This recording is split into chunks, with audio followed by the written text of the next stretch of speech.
Hello दोस्तों, मैं Shashi Kumar, Shashi physics आप चैनल देख रहे हैं जिसका नाम है एसपीसी गया।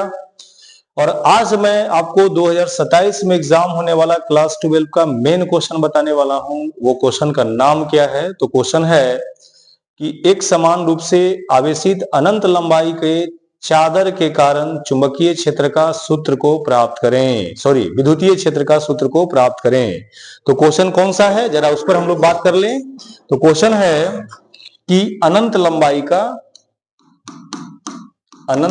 का एक समान रूप से आवेशित चादर के कारण विद्युतीय क्षेत्र का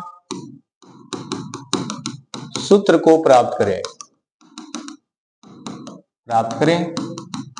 बच्चों, क्लास में ऑफलाइन जो क्लास होता है उसमें टीचर बहुत ही डिटेल पढ़ाते हैं, लेकिन उतना क्वेश्चन को आप कवर नहीं कर पाते हैं, उतना गेन नहीं कर पाते हैं। तो इसके वजह से मैं इस क्वेश्चन को बहुत ही शॉर्ट करके बताने का प्रयत्न कर रहा हूं, ठीक है, ताकि आपको पूरा समझ में आए।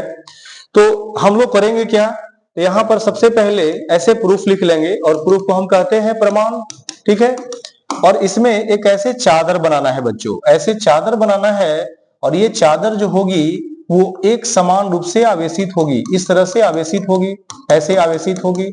इस पे आवेशों का फैलाव बाबू एक समान रूप से रहेगा। देखिए, ऐसे आवेशों का फैलाव एक समान रूप से रहेगा, ऐसे आवेशों का फैलाव एक समान रूप से रहेगा, है ना। और ये आवेशों का फैलाव एक समान रूप से है, तो इस पे हम पृष्ठीय आवेश घनत्व दे सकते हैं, और ये पूरे जो चादर है इसका क्षेत्रफल को हम S मान सकते हैं। इस एक समान रूप से आवेशित चादर पर एक गौसीय बेलनाकार पृष्ठ को खींचा गया है, जिसमें हमने 3 पृष्ठों को दिखाया है।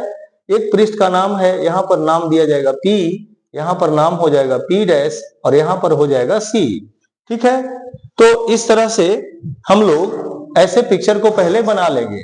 बनाने के बाद फिर यहाँ पर करना क्या है कि ये चूंकि विद्युत क्षेत्र को उत्पन्न करेंगे चार्ज, तो ये बाहर की ओर होगी, ये विद्युत क्षेत्र यहाँ बाहर की ओर होगी, इसमें सतह के बाहर इधर होगा, तो ये होगा, और यहाँ पर यहाँ होगा।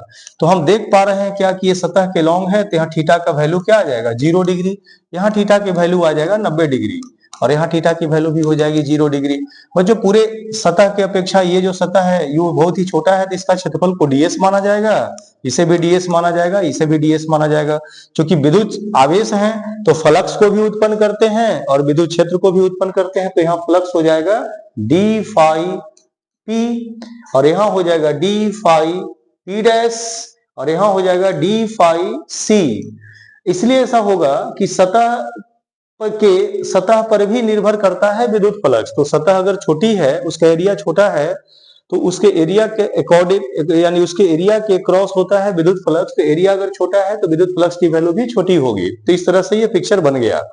अब हम बात करते हैं, तो हम लोगों ने पढ़ा था कि डी फाई का एक फार्मूला होता है बच्चों, क्या होता है, E D S cos theta. तो यहाँ पर 3 फ्लक्स दिखा रहे हैं, D phi P, D phi C, D phi P dash. तो अगर मैं बात करूं डी फाई यानी पी बिंदु पर, विद्युत पी बिंदु पर, फिर इसके बाद सी बिंदु पर, और पी डैश बिंदु पर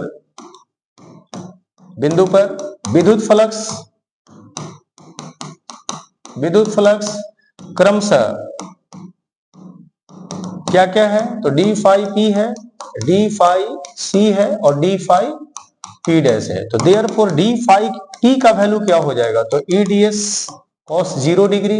बच्चों, कॉस 0 की वैल्यू क्या होती है, 1, तो ई डी एस केवल बचेगा, और जैसे ये होगा वैसे डी फाई पी की भी वैल्यू हो जाएगी ई डी एस।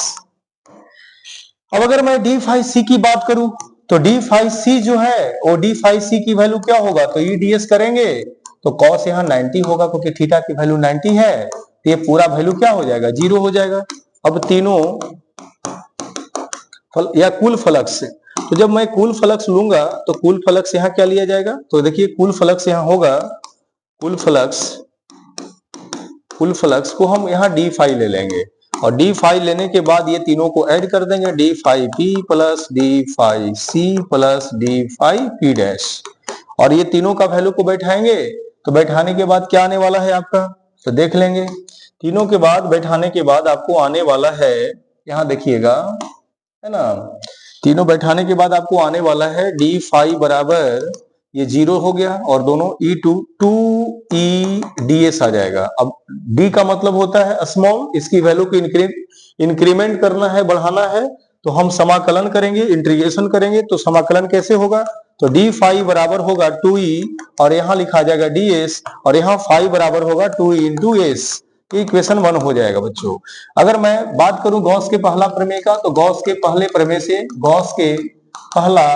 प्रमेय से अगर मैं बात करूं तो 5 बराबर होता है q बाई एप्सिलॉन नॉट और ऐसे सतह होता था तो वहां चार्ज की वैल्यू एक सिग्मा इंटू एस आता था, क्योंकि सिग्मा बराबर चार्ज अपॉन एस होता था पृष्ठ के लिए, सतह के लिए, क्योंकि